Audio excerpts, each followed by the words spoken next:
Hello viewers, কেমন আছেন সবাই? আশা করি সবাই অনেক অনেক ভালো আছেন।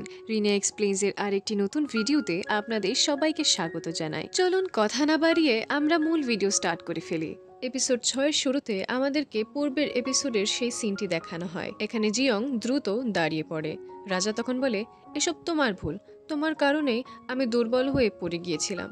তখন জিয়ং বলে, আরে কোনো সমস্যা নেই, এমনটা হতেই থাকে। জিয়নের হাতে আঘাত লাগলে রাজা অনেক চিন্তিত হয়ে পড়ে। রাজা তখন বলে, আমি রাজবৈদ্যকে ডেকে আনছি। জিয়ং বলে, তার কোনো দরকার নেই, এমনিতেও আমার ব্যাগ যেহেতু আমি পেয়ে গেছি সেহেতু আমাকে আমার সময় ফিরে যেতে হবে। রাজা তখন বলে, তুমি ফিরে যাবে মানে? জিয়ং বলে, আমার ব্যাগে যে বইটি আছে মাঙ্গুন রোগ, সেই বইয়ের মাধ্যমে আমি সেখানে ফিরে যাব। জিয়ং তখন তার ব্যাগে হাত দিলে দেখতে পায় সেখানে ব্যাগটি নেই। সে অনেক চিন্তিত হয়ে যায়। রাজা বলে, এখানে তো কোনো ব্যাগই ছিল না। জিয়ং বলে, এই বইটি আপনি কোথায় পেলেন? রাজা বলে, আমাকে তো মুখ্য শাহী সচিব সংজে এই বইটি দিয়েছে। তখন তারা সংজের সাথে কথা বলে জানতে পারে যে সংজেও শুরু থেকে এই ব্যাগে কোনো বই দেখেনি। রাজা বলে, হয়তোবা যখন এটা পাহাড়ি থেকে নিচে পড়ছিল তখন সালগজি জঙ্গলের কোথাও তোমার বইটি পড়ে গিয়েছিল। জিয়ং বলে, তাহলে আমার ব্যাগের সবকিছুই ঠিকঠাক আছে, ওই বইটিরই কেন কিছু হবে? আসলে জিয়ং মহাসচিবকে সন্দেহ করছিল।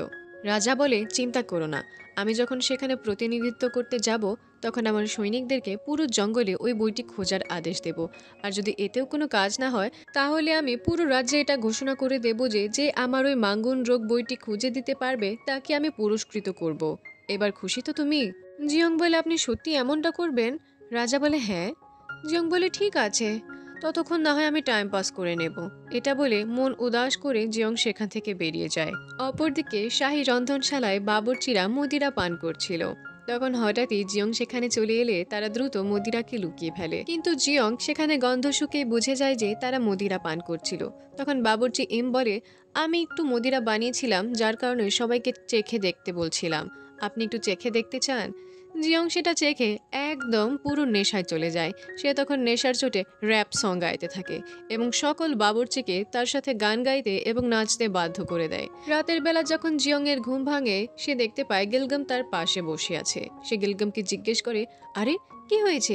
রাত কেন হয়ে গেল? মহারাজের শাহী খাবারের কি হবে? গিলগাম বলে, কোনো টেনশন করবেন না, আজকে বাবুর্চি এম সকল খাবার বানিয়েছিলেন। আপনি আমাকে এটা বলুন, আপনার কি হয়েছিল? মাঙ্গন রোগ, আমার প্রিয় মাঙ্গন রোগ। এভাবে কান্না কেন করছিলেন? জিয়ন তখন বলে, তুমি জানো না, আমার ব্যাগটি পাওয়া গেছে কিন্তু সেখানে মাঙ্গুন রোগ নামের বইটি নেই। আমি এখন কি করব? আমি তো মহা মুশকিলে পড়ে গেলাম। গিলগাম বলে, মহারাজ তো সেটাকে খুঁজে দেওয়ার ওয়াদা করেছে না, চিন্তার কি ব্যাপার? জিয়ং বলে, তুমি কিভাবে জানলে? তখন গিলগাম বলে, আপনার কি মনে হয় আপনি নেশার হালে সব কিছু বলে দিয়েছেন, একদম এ টু জেড। অপরদিকে আমরা রাজাকেও দেখতে পাই, সে অনেক উদাস ছিল, কেননা জিয়ং বলেছিল বইটি পেয়ে গেলেই আমি আমার সময় ফিরে যাব। রাজা বলে, তুমি কেন আমাকে ছেড়ে চলে যাবে? সিন শিফট হলে আমরা পরের দিনের দৃশ্য দেখতে পাই। এখানে রাজসভায় মন্ত্রীরা রাজাকে বলতে থাকে মিং সাম্রাজ্য থেকে যে দূত এসেছে তার এখানকার খাবার পছন্দ হচ্ছে না। রাজা বলে, কি, জোসনের খাবার পছন্দ হচ্ছে না? মন্ত্রীরা বলে, হয়তোবা এটা তার নতুন কোনো চাল, সে খাবারে কোনো ভুল ত্রুটি ধরে হয়তোবা আমাদের কাছ থেকে কোনো একটি জিনিস চাইবে যেটা আমাদেরকে বাধ্যতামূলক দিতেই হবে। রাজা বলে, যদি তাদের খাবার পছন্দ না হয় তাহলে তাদেরকে ক্ষুধার্ত থাকতে দাও। এটা বলে রাজা রাজসভা থেকে চলে যায়। রাজা চলে যাওয়ার পরে মন্ত্রীরা বলে, ক্ষুধার্ত থাকতে দাও মানে? এতে করে তো আমরা নিজেদের বিপদ নিজেরাই ডেকে আনছি। তখন সংজে বলে, আপনাদের কি মনে হয় আমাদের মহারাজ কোনো কিছু না ভেবে এটা বলেছে? যা বলছে সেটাই করুন, এটাই বরং ভালো হবে। এদিকে শাহী রন্ধনশালায় তত্ত্বাবধায়ক খবর জানায় যে মিং সাম্রাজ্য থেকে আসা দূত রাজমহলে প্রবেশ করেছে এবং তাদের এখানকার খাবার পছন্দ হয়নি বলে তারা সকাল থেকে ক্ষুধার্ত আছে। শুনেছি তার রাজ্যে সে খাবার দাবারের ব্যাপারে শৌখিন একজন ব্যক্তি হিসেবে পরিচিত ছিলেন। অর্থাৎ এখানে আমরা যে খাবারটি বানাই না কেন সেটা আমাদেরকে অত্যন্ত সাবধানতার সাথে বানাতে হবে। তখন জিয়ং বলে, যেহেতু সে খাবার দাবারের ব্যাপারে শৌখিন সেহেতু আমাদেরকে এমন একটি কিছু বানাতে হবে যেটা সে জীবনেও খায়নি। তত্ত্বাবধায়ক তখন জানায় যে মিং থেকে আসা সেই দূত তার সাথে 3 জন প্রসিদ্ধ বাবুর্চিকে নিয়ে এসেছেন। তার মধ্যে একজন হচ্ছে তাং বাইলং, যিনি বাবুর্চি হওয়ার সাথে সাথে একজন কুংফু মাস্টার, এবং দ্বিতীয় বাবুর্চি হচ্ছে তারই ভাইজি, যার নাম হচ্ছে ইয়া ফেজিও, এবং তৃতীয় বাবুর্চি হচ্ছে কুন ফোনলি। তার রান্না করার কলা চাকুর ধারের থেকেও অনেক ধারালো। জিয়ং বলে, বাহ, এগুলো তো কোনো কুংফু মুভির ট্রেলার মনে হচ্ছে। যাই হোক, তারা যতই ভালো রাঁধুনি হোক না কেন আমাদের রান্নাকে কখনোই মাত দিতে পারবে না। পরের দৃশ্যে আমরা দেখতে পাই মিং থেকে আসা সেই দূত ইউগন রাজমহলে প্রবেশ করেছে এবং রাজা বলেন, আপনাকে এখানে সুস্বাগত। শুনেছি আপনি 3 জন প্রসিদ্ধ বাবুর্চিকে নিয়ে এসেছেন। আপনাকে জানিয়ে দেই, আমাদের কাছেও প্রধান মুখ্য বাবুর্চি আছে যার খাবারের স্বাদ অতুলনীয়। তখন মিং সাম্রাজ্য থেকে আসা দূত বলে, আমরা এ ব্যাপারে অবগত আছি এবং আমরাও ইচ্ছুক আপনার ডাইনি রাঁধুনির খাবারের স্বাদ গ্রহণ করার জন্য। রাজা তখন বলে, ও, আপনারাও তাহলে এ ব্যাপারে জানেন? ঠিক আছে, আপনি তার খাবারের স্বাদ দ্রুতই গ্রহণ করতে পারবেন। তখন রাজা এবং সেই রাজদূত আলাপ আলোচনায় বসে। এখানে রাজা জানতে পারে যে তাদের এবার 50 জন মেয়ে বেশি দরকার এবং জিনস্যাংয়ের মাত্রা দ্বিগুণ করতে হবে। রাজা তখন বলে, আপনি এর বদলে আমাদেরকে কি দেবেন? রাজা এখানে জানতে পারে যে তারা গতবার যা দিয়েছিল এবারও তারা সেই জিনিসগুলোই দেবে, কিন্তু এখানে জোসন থেকে তারা অধিক জিনিসের ডিমান্ড করছে, যার কারণে রাজা বলে, আমরা মেয়ে দেব না। এমন সময় জিয়নরা শাহী রন্ধনশালা থেকে নাস্তা নিয়ে হাজির হয়ে যায়। আজকের নাস্তায় যে খাবারটি ছিল সে খাবারের নাম হচ্ছে ম্যাকারন। ইউগন তখন জিয়ং এর কাছে এই খাবারের রন্ধন প্রক্রিয়ার ব্যাপারে বিস্তারিত জানতে চায়। জিয়ং তাকে বিস্তারিত জানালে ইউগন তার 3 শাহী রাঁধুনিকে দিয়ে এই খাবারের স্বাদ গ্রহণ করায়।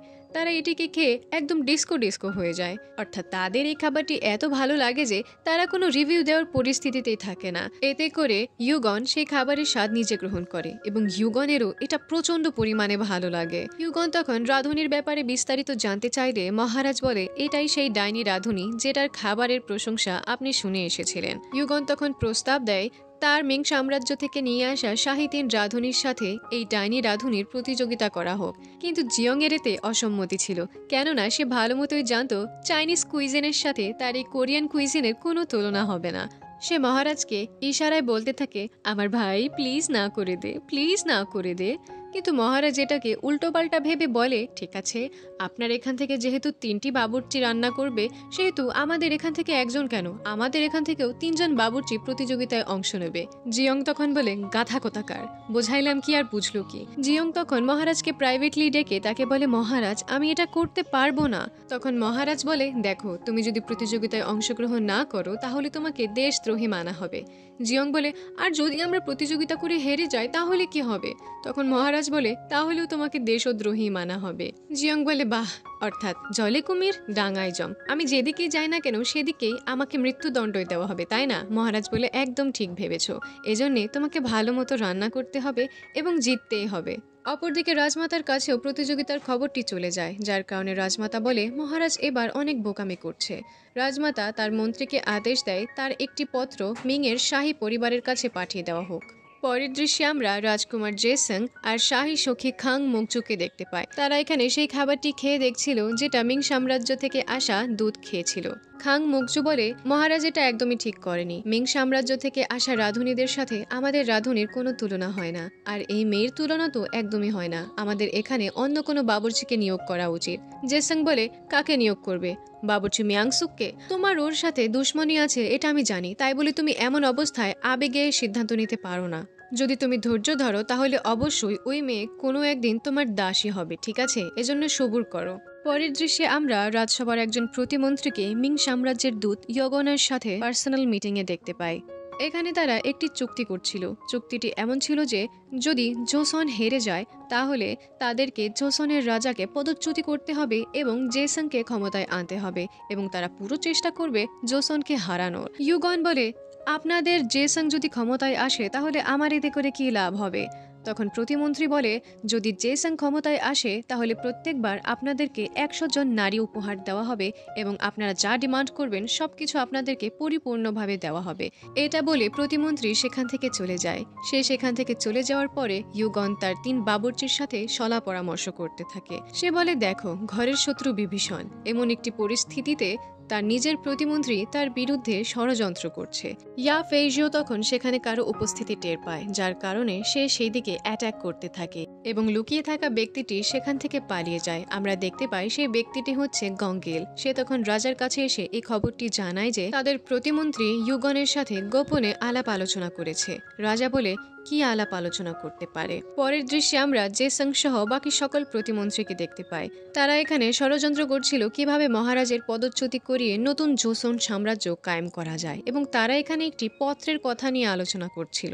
অপরদিকে আমরা খাং মুকচুকে দেখতে পাই। সে মিয়াংসুককে বলে খুব দ্রুতই একটি প্রতিযোগিতা হতে চলেছে, খাবারের প্রতিযোগিতা। মিয়াংসুক বলে আপনি কোনো চিন্তা করবেন না, আমি এই প্রতিযোগিতায় নিজের জান লাগিয়ে দেব এবং আমিই জিতব। তখন মকজু বলে এত লাফালাফি করো না, এখানে জোসানকে হাঁটতে হবে। পরের দিন জিয়ন শাহী রন্ধনশালার সকল বাবুর্চিকে মরিচ বাছার জন্য বসিয়ে দেয়। জিয়ং তাদেরকে ইনস্ট্রাকশন দেয় যে মরিচগুলোকে হাতে লাগানোর পরে তারা যেন চোখে মুখে হাত না লাগায়, কিন্তু একজন বাবুর্চি অলরেডি চোখে হাত লাগিয়েছিল। সে বলে আগে বলবে না, আমার চোখ জ্বলে যাচ্ছে। বাবুর্চি মিয়াংসুক বলে আমি শুনেছি এটা এতই বিষাক্ত যে এটা খাওয়ার পরে মানুষের মৃত্যু হয়েছিল। জিয়ং তখন সেটা খেয়ে বলে কোথায়, আমার তো কিচ্ছু হচ্ছে না, এটা একদম সুস্বাদু, তোমরাও খেয়ে দেখো। কিন্তু বাকি বাবুর্চিরা যখন এটা খায় তখন তাদের নাক এবং কান দিয়ে শুধু ধোঁয়া বের হতে থাকে। এমন সময় তত্ত্বাবধায়ক জিয়ংকে এসে বলে আপনাকে মহারাজ তরফ করেছেন। জিয়ং তখন মহারাজের কাছে গেলে মহারাজ বলে শুনেছি তুমি উনজঙ্গা যাবে। তখন জিয়ং বলে হ্যাঁ, আমাকে প্রতিযোগিতার জন্য একটি নতুন মিশ্রণ বানাতে হবে, যার কারণে উনজঙ্গায় গিয়ে আমি এটা নিজে তত্ত্বাবধায়ন করে নিয়ে আসব। তখন রাজা বলে এমন যদি হয় তাহলে আমাকেও তোমার সাথে যেতে হবে। জিয়ন বলে আপনি কেন যাবেন? রাজা বলে বুঝছো না, এটা রাজনৈতিক ব্যাপার স্যাপার, আমাকে তোমার সাথেই যেতে হবে। তুমি জলদি জলদি বস্ত্র পরিবর্তন করে চলে এসো। জিয়ং বলে আমি তো রেডি, আপনি চলে আসুন। তখন মহারাজ বলে তুমি শাহী বাবুর্চির পোশাকে বাইরে যেতে পারবে না, তোমাকে অবশ্যই ছদ্মবেশে যেতে হবে। জিয়ং বলে ছদ্মবেশে যেতে হবে, কিন্তু আমার কাছে তো শুধু গিলগামের কাপড় চোপড় আছে। মহারাজ বলে কি বলছো, চলো আমার সাথে এসো। রাজা তখন জিয়ংকে ট্রায়াল রুমে নিয়ে যায়। জিয়ং বারবার নতুন কোন ড্রেস ট্রায়াল করে রাজার সামনে যাচ্ছিল এবং রাজা বারবার এগুলোকে রিজেক্ট করে দিচ্ছিল। অবশেষে রাজার একটি পোশাক জিয়ং এর গায়ে ভালো লাগে। এরপরে রাজা, জিয়ং এবং সেনাপতি ছদ্মবেশে বাজারের উদ্দেশ্যে রওনা দেয়, যাকে বলে উনচঙ্গা। উনচঙ্গা তো জাস্ট একটা বাহানা, আঙ্গ মহারাজ তো এখানে রোম্যান্স করার চেষ্টায় ছিল। জিয়ং বাজারের একটি দোকানে মাঙ্গুন রোক নামের বইটির সাথে যে কিচেন ঝোলানো ছিল সেই কিচেন দেখতে পায়। জিয়ং সেটাকে রেখে সেখান থেকে চলে যায়। এরপরে তারা ঢেকিশালায় গেলে মহারাজ বলে তুমি কাজকর্ম করো, আমরা কিছুক্ষণের মধ্যেই চলে আসব। জিয়ং বলে ঠিক আছে, এখানে তাহলে দেখা হবে। মহারাজ তখন তাকে কিছু টাকা দিতে চাইলে জিয়ং বলে আমার কাছে টাকা আছে। মহারাজ তারপরেও তাকে জোর করে টাকাগুলো দিয়ে দেয়। জিয়ং এরপরে ঢেকিশালার লোকটিকে বলে আমাকে এই মরিচগুলোকে একদম পেস্ট বানিয়ে দিন। ঢেকিশালার লোক বলে 5 দিনার লাগবে। জিয়ং বলে কি, আমি তো শুনেছিলাম 2 দিনারই লাগবে। ভালো হয়েছে যে আমি মহারাজের কাছ থেকে অতিরিক্ত টাকা রেখে দিয়েছিলাম। পরের দৃশ্যে আমরা মহারাজ এবং সেনাপতিকে দেখতে পাই। তারা এখানে নারীদের ব্যবহৃত যাবতীয় জিনিসপত্র কিনছিল। ওদিকে জিয়ং তাদের জন্য অপেক্ষা করছিল। মহারাজ এবং সেনাপতির আসতে দেরি হচ্ছে দেখে জিয়ং সিদ্ধান্ত নেয় বাজারটা একটু ঘুরে দেখবে। জিয়ং সেখান থেকে চলে যাওয়ার পরে মহারাজ এবং সেনাপতি সেই স্থলে চলে আসে। তারা এখানে এসে জিয়ংকে দেখতে না পেলে সেনাপতি বলে আমি তাকে খুঁজে দেখছি। মহারাজ তখন সেখানে দাঁড়িয়ে অপেক্ষা করতে থাকে। তখনই হঠাৎ সেখানে দমকা হাওয়া বইতে থাকে এবং জোরে বৃষ্টিপাত হতে থাকে। এজন্য শাহী রন্ধনশালায় থাকা গিলগাম শুকাতে দেওয়া মরিচগুলোকে কালেক্ট করতে থাকে। এমন সময় সেখানে মিং সাম্রাজ্য থেকে আসা 3 বাবুর্চিদের মধ্যে একজন ইয়া ভেজিও এন্ট্রি মারে। গিলগাম তখন দৌড়ে শাহী রন্ধনশালার ভিতরে গিয়ে সকল বাবুর্চিকে এই খবরটি জানিয়ে দেয়। ইয়া ভেজিও তখন ভেতরে ঢুকলে বাবুর্চি মিনের পেঁয়াজ কাটা দেখে সুং সাং সিং বলে কিছু একটা বলে। তারা এখানে এর কোনো অর্থ বুঝতে পারে না। ট্রান্সলেটর তখন বলে তিনি বলছেন আপনাদের পেঁয়াজ কাটার কলা অনেক অসাধারণ। তখন বাবুর্চি এম বলে কি ভাবছো আমি চাইনিজ পারি না নাকি? সে বলেছে পেঁয়াজ কাটা একদম বকওয়াস হয়েছে। এটা শুনে বাকি বাবুর্চিরা রেগে যায়। তারা বলে আপনি তো একে আমাদের রন্ধনশালায় কোনো পারমিশন ছাড়াই ঢুকেছেন এবং আমাদের বাবুর্চিকে অপমান করছেন। নিজেকে কি মনে করেন? হ্যাঁ, চলুন আসুন আমরা কাটাকাটির প্রতিযোগিতা করব। অপরদিকে বৃষ্টি থেমে যাওয়ার পরেও জিয়ং সেখানে আসছে না দেখে সেনাপতি বলে আমি তাকে আরো কিছু জায়গায় খুঁজে আসছি। সেনাপতি সেখান থেকে চলে যাওয়ার পরেই জিয়ং সেখানে চলে আসে। মহারাজ বলে তুমি কি করতে গিয়েছিলে? জিয়ং বলে আমি বুটকোটির ফুল আনতে গিয়েছিলাম, এগুলো মনকে প্রশান্তি প্রদান করে। কথা বলার সময় সেখান থেকে একজন লোক তাড়াহুড়ো করে ঠেলা গাড়ি নিয়ে যাচ্ছিল, যেটা জিয়ংকে আঘাত করতে যাচ্ছিল। তখন মহারাজ জিয়ংকে একদম হিরোর মতো বাঁচিয়ে নেয়। এতে করে সেই ফুলগুলো কাদায় পড়ে যায়। জিয়ং তখন সেই ফুলগুলোকে তুলতে গেলে মহারাজ বলে দেখো নিচে পড়ে যাওয়া জিনিসকে আমি কখনো তুলি না। জিয়ং বলে এমনিতেও এটা আমি আপনার জন্য কিনতে চেয়েছিলাম, কেননা এগুলো মনকে প্রশান্তি প্রদান করে। তখন মহারাজও জিয়ং এর সাথে ফুলগুলোকে তুলতে থাকে। এখানে মহারাজের চেহারায় কাদা লেগে গেলে জিয়ং বলে, আপনার চেহারায় তো কাদা লেগে আছে, দাঁড়ান আমি পরিষ্কার করে দিচ্ছি। এটা বলে জিয়ং মহারাজের চেহারায় আরও কাদা লাগিয়ে দেয়। মহারাজ তখন বলে, কি করলে এটা? জিয়ং বলে, আমি শুধু পরিষ্কার করছিলাম। মহারাজ তখন বলে, ঠিক আছে আমিও পরিষ্কার করে দিচ্ছি। এটা বলে মহারাজও জিয়ং এর গালে কাদা লাগিয়ে দেয়। জিয়ং তখন বলে, আমি খেলবো না, আমি এখান থেকে চলে যাচ্ছি। রাতের বেলা যখন তারা মহলে ব্যাক করে, মহারাজ তখন জিয়নকে সেই কি চেনটি দিয়ে বলে, আমি দেখেছিলাম তোমার এটি অনেক পছন্দ হয়েছিল, এজন্য এটা আমি তোমার জন্য কিনে নিয়েছি, আর ধন্যবাদ এই বুটকোট ফুলের জন্য। মহারাজ তখন এই বুটকোট ফুলকে নিজের রুমে সাজিয়ে রাখে। জিয়ং এখানে কাপড় চোপড় পরিবর্তন করে শাহী রন্ধনশালার দিকে যেতে গেলে সেখানে মিং এর বাবুর্চি ইয়া ভেজিওকে দেখতে পায়। সে ভেতরে গেলে সমস্ত জিনিসকে ওলটপালট দেখে বাবুর্চিদেরকে জিজ্ঞেস করে এখানে কি হয়েছিল। তারা তখন জানায় যে ইয়া ভেজিও এখানে এসে তাদের সাথে কাটাকাটির প্রতিযোগিতা করেছে, এখানে একে একে সবাই আমরা হেরে গেছি। কিন্তু অবাক করা বিষয় হচ্ছে বাবুর্চি মিয়াংসুকও এখানে হেরে গেছে। মিয়াংসুক তখন বলে, আজ পর্যন্ত আমাকে কাটাকাটির প্রতিযোগিতায় কেউ হারাতে পারেনি, এ কোথা থেকে এসে গেল? জিয়ং তখন বলে, কাটাকাটিতে কি আছে, কাটাকাটি তো জাস্ট একটি প্রসেস, আসল জাদু তো খাবারে হয়, এবং খাবার ভালো হওয়া মানেই সে ভালো রাঁধুনি। একে তো বিনা অনুমতিতে আমাদের রন্ধনশালায় ঢুকেছে, তার উপরে আমাদের বাবুর্চির সাথে খারাপ ব্যবহার করে গিয়েছে। জিয়ং এখানে সকল বাবুর্চিকে উৎসাহ প্রদান করতে থাকে যে কালকের এই ম্যাচটি আমরা জিতেই ছাড়বো। এরপরে আমরা ইউগনদেরকে দেখতে পাই। এখানে ইয়া ভেজিও শাহী রন্ধনশালা থেকে একটি মরিচ এনে তাদেরকে বলে এটা হচ্ছে তাদের গোপন কোনো অস্ত্র, যেটা দিয়ে তারা তাদের খাবারকে সুস্বাদু বানায়। তখন তারা বলে, আরে কোনো ব্যাপার না, তারা যাই করে নিক না কেন, জিতবো তো আমরা। এরপরে বিষয়বস্তু নির্বাচনের দিন চলে আসে। এখানে প্রতিযোগিতাটি 3 ভাগে বিভক্ত হবে, যার কারণে বিষয়বস্তু 3টে হবে। 1 নং বিষয়বস্তু মহারাজ এবং ইউগন মিলে চুজ করে। এখানে বিষয়বস্তুটি হচ্ছে নো মিট, মানে অস্তিত্বহীন মাছ মাংস, অর্থাৎ এখানে মাছ কিংবা মাংস দিয়ে এমন একটি পকওয়ান বানাতে হবে যেটা আগে কখনো বানানো হয়নি। 2 নং বিষয়বস্তু চুজ করার জন্য জিয়ংকে আর তাং বাইলংকে ডাকা হয়। এখানে 2 নং বিষয়বস্তু হলো জানা এবং বদলে দেওয়া, অর্থাৎ এখানে তাদেরকে একে অপরের দেশের সংস্কৃতি জেনে তাদের খাবার বানাতে হবে। মানে জোসেনরা বানাবে মিংয়ের খাবার আর মিংরা বানাবে জোসেনের ট্রেডিশনাল খাবার। ফাইনালি এখানে 3 নং বিষয়বস্তু চুজ করা হলে 3 নং বিষয়বস্তু উঠে আসে জিংসেন শোরবা। আর জিংসেন শোরবা শুনে মিংরা অনেক খুশি হয়ে যায়, কেননা জিংসেন শোরবা তাদের জন্য একটা প্লাস পয়েন্ট, তারা শোরবা বানাতে অনেক ওস্তাদ। এখানে ইউগন একটি প্রস্তাব রাখে। প্রস্তাবটি এমন ছিল যে যদি জোসন হেরে যায় তাহলে তাদেরকে মিংয়ের জন্য আরও 100 নারী বাড়িয়ে দিতে হবে এবং তার সাথে টেংজেন ভান্ডারের উপরে মিং সাম্রাজ্যের অধিকার দিতে হবে। এতে করে মহারাজ বলে, ঠিক আছে, যদি এমনই হয় তাহলে আমাদেরও কিছু ডিমান্ড আছে।